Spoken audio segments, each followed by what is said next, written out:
Second point है ignore करना सीखे। नार्सिसिस्ट इंसान का बेहतरीन बदला इन्हें इग्नोर करना है।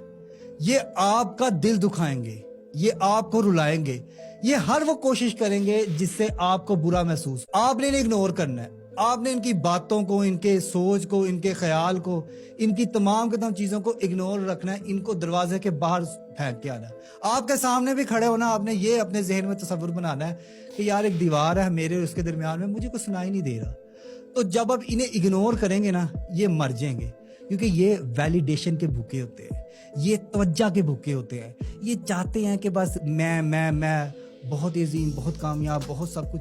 ये अपने इर्द गिर्द इस तरह के लोग इकट्ठे करते हैं जो कि इन्हें वैलिडेशन देते हैं, जो इन पे तवज्जो देते हैं। जैसे ही आप अपनी तवज्जो, अपना फोकस, अपना प्यार इनसे हटा के किसी और जगह पे लगा देते हैं, ये मर जाते हैं, ये लूज जाते हैं। कहते हैं यार इसकी इतनी हिम्मत, इसकी इतनी हिम्मत, ये मेरे साथ ऐसा करेगा, अब मैंने इसे छोड़ना नहीं है।